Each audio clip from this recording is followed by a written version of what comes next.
mystery readers. Welcome to Write a Killer Mystery, where we talk about making a good mystery great. And today I'm going to talk about your detective's inside story. First, I'd like to thank my supporters on Patreon for their continued support of this video series and my mystery writing. And if you'd like to support this series, there's a link in the description below. Okay, so your detective's inside story. Basically, this is about whether your detective needs a character arc or not. While many genres work best when the protagonist has an emotional arc, a mystery novel does not require an arc. In fact, in most detective mysteries, the protagonist has what's called a flat arc. Recently, a new author in an online writing group was struggling with creating her detective's emotional arc. And there were lots of replies to her post giving all kinds of suggestions for creating an emotional arc. So this is just to let you know that generic writing advice does not always apply to the mystery genre.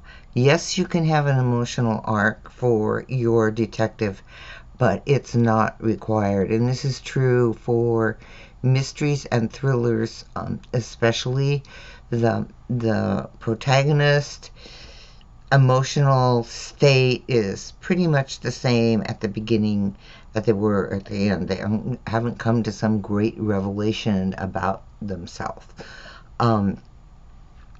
So it's up to you as a writer to choose whether you want to do that or not. An emotional arc involves a character's inner journey from not knowing they have a problem to recognizing the problem, to avoiding making a change, to making a change. But in a mystery, a detective doesn't necessarily need to experience emotional growth, overcome their shortcomings, or make a life change.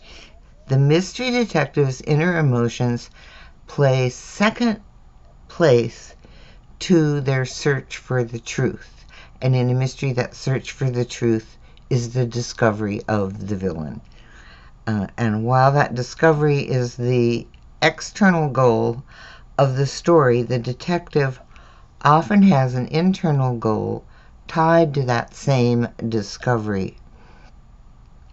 So a flat arc character like a mystery detective who does not have an emotional arc essentially arrives at the story's end with the same emotional construct they had at the beginning of the story. So once again, flat arc characters are common in mysteries and thrillers. So one reason for the popularity of mystery series is the detective's whole cloth, if you will. Readers like to follow that detective with all their foibles as they work to solve the crime in book after book after book after book in a series. But, however, you do want to have emotional challenge in your story. So a reader wants to experience emotions. That's how they make that connection with your protagonist. And if a character doesn't experience an emotion, the readers won't either.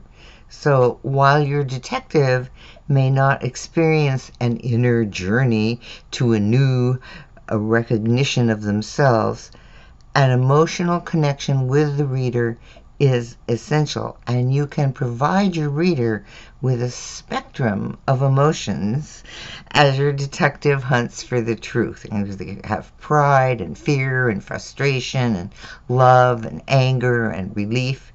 So rather than one big character arc that goes through the whole story, mystery writers reveal emotions through character detail and scene constructions as moments arise in the story. So once again, character emotions create reader engagement.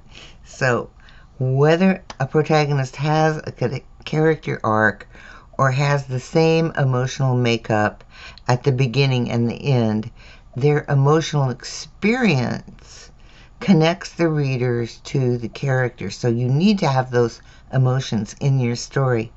And you can create plenty of emotional engagement for your reader with your mystery protagonist. So every scene is your opportunity for an emotional response, big or small. So I want to review building that emotional engagement scene by scene. So this is how you can get your readers involved with your protagonist's emotions without necessarily having a big arc for the story. So while your detective may not have an emotional arc, each scene is an opportunity to highlight emotions and connect with your reader. And since you have multiple scenes in your story, you have multiple opportunities to work with emotional change. So here's a quick checklist to track the emotional change in your scene. So rather than having one big emotional arc for this story, you're going to have emotional change in each scene. And I know I've talked about this before, but I want to review it again because it is the way that you can connect your protagonist with your readers. All right, so here we go. At the beginning of the scene, your character enters in an emotional state. It could be happy, they could be looking forward to solving a problem, or they may be disappointed and looking for a way out. In any way, at the beginning of the scene, they're going to be in one emotional state, and you need to show that emotional state to your reader. Then, within the scene, you need to know what the character's objective for that scene what the character's objective for that scene will be, and let your readers know, because that objective is tied to their emotional state. And then in the scene, there's some kind of conflict, and that's going to impede your character from their original goal for that scene. Remember, this is scene specific, all right?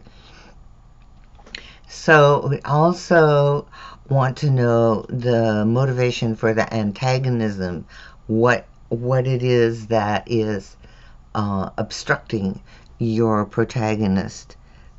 So we want some understanding of the other character's motivations, and you want your character, the protagonist, you want to show their worldview. What are they seeing? What are they thinking? How are they interpreting the world around them in that particular scene? And then you have what actions the character takes in the scene to remove that obstacle, whatever it is. And remember, dialogue is action. So what they do in the scene may be conversing with another character. And so then, in the scene, there is a turn. Does the character get what they want? Their objective at the beginning of the scene. And what comes out of that conflict? What comes out of that moment in the middle of the scene where there's some kind of obstruction to that character's goal? And what, as a result of that conflict, what causes that emotional change?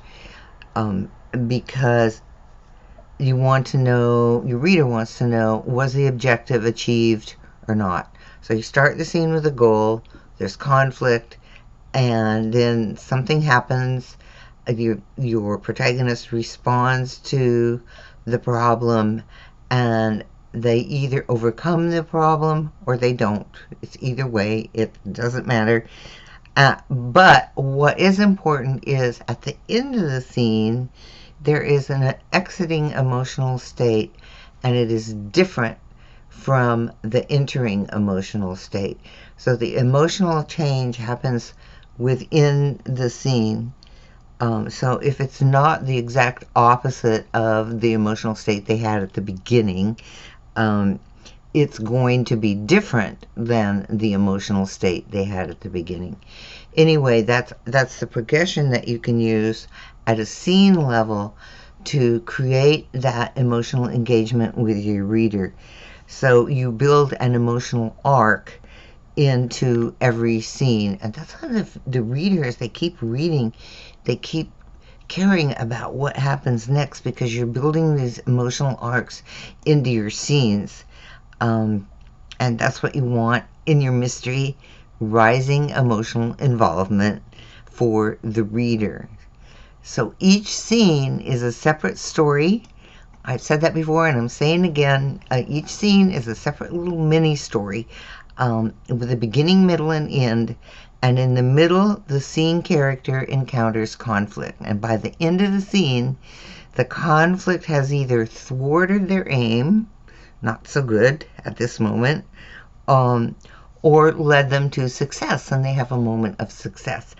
But either way, the way that they feel at the end of the scene is going to be different than the way they felt at the beginning of the scene.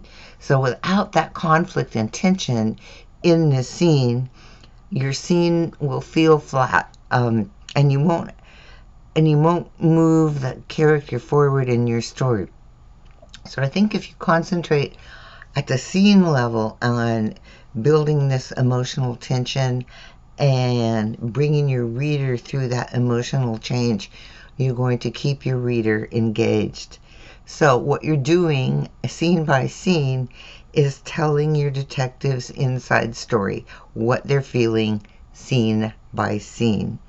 So as you build the plot to create your mystery, you use each scene to show your detective's emotional state and show that emotional change in each scene.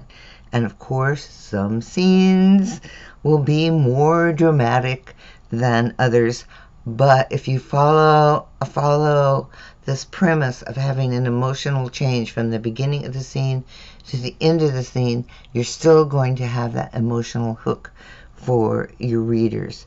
And your readers will connect, they'll like your detective, and they'll keep reading. Right, I hope that helps. If you have any questions or comments, leave them in the description below. And once again, I want to thank Audible for sponsoring Write a Killer Mystery. And if you have not experienced Audible and listening to stories and dialogues, there's a link in the description below for a free trial where you can check it out and experience what it's like. Audible also has, aside from your subscription, Audible also has a number of free, exclusive to Audible stories, and also they have a collection of older mysteries that are free to readers, so you can experience a lot of classic detective stories that way. All right, thank you so much for being here, and keep writing, and I'll see you next time.